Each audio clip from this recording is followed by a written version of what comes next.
భారీ వర్షం బీభత్సం సృష్టించింది. ఈదురుగాలులతో కూడిన వర్షం ధాటికి గౌహతిలోని లోక్ప్రియ గోపీనాథ్ బోర్డోలోయ్ అంతర్జాతీయ విమానాశ్రయం వెలుపల ఉన్న సీలింగ్ ఒక్కసారిగా కుప్పకూలింది.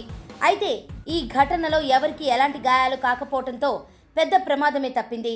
సీలింగ్లో కొంత భాగం కూలిపోవడంతో విమానాశ్రయం అధికారులు కొద్దిసేపు కార్యకలాపాలను నిలిపివేశారు. 6 విమానాలను ఇతర గమ్యస్థానాలకు మళ్లించారు. అయితే ఈ విమానాశ్రయం అదానీ గ్రూప్ నియంత్రణలో ఉండటంతో సోషల్ మీడియాలో హాట్ టాపిక్గా మారింది.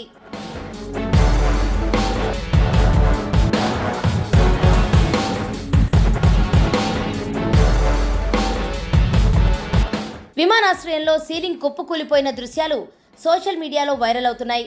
భారీ వర్షం ధాటికి ఒక్కసారిగా సీలింగ్ కూలిపోగా ప్రయాణికులు భయాందోళనలకు గురై పరుగులు తీయటం వీడియోలో రికార్డైంది. అయితే మరో వీడియోలో విమానాశ్రయంలోకి పెద్ద ఎత్తున వస్తున్న నీటిని తొలగించడానికి సిబ్బంది పాట్లు పడుతున్న దృశ్యాలు కనిపిస్తున్నాయి.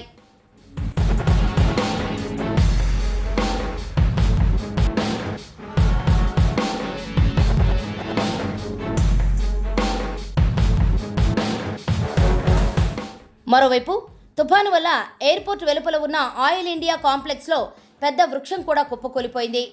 దీంతో అక్కడున్న రోడ్డు పూర్తిగా బ్లాక్ అయిపోయిందని చీఫ్ ఎయిర్పోర్ట్ ఆఫీసర్ ఉత్పల్ బారూహ్ వెల్లడించారు. ఆ చెట్టు చాలా ఏళ్లదని, తుఫాను తాకిడిని తట్టుకోలేకపోయిందని చెప్పారు. అయితే ఆ చెట్టు ఒకసారిగా విరిగి పడటంతో సీలింగ్ కూడా విరిగిపోయిందని వివరించారు. దీంతో లోపలికి నీళ్లు వస్తున్నాయని తెలిపారు. అయితే ఘటనలో ప్రయాణికులు ఎవరికీ ఎటువంటి గాయం జరగలేదని, పరిస్థితి అంతా అదుపులోనే ఉందన్నారు. ఇక సీలింగ్ నుంచి మాత్రం టెర్మినల్లోకి నీరు వస్తుందని బారూహ్ చెప్పారు.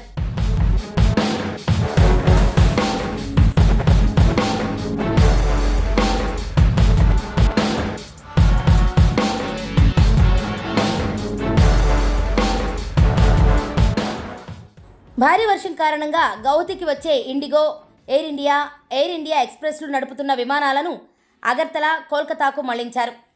కాసేపటి తర్వాత వాతావరణం మెరుగుపడటంతో విమాన సేవలు మళ్లీ పునఃప్రారంభించారు. దీంతో గౌహతి విమానాశ్రయంలో విమానాలు ల్యాండింగ్ అయ్యాయి.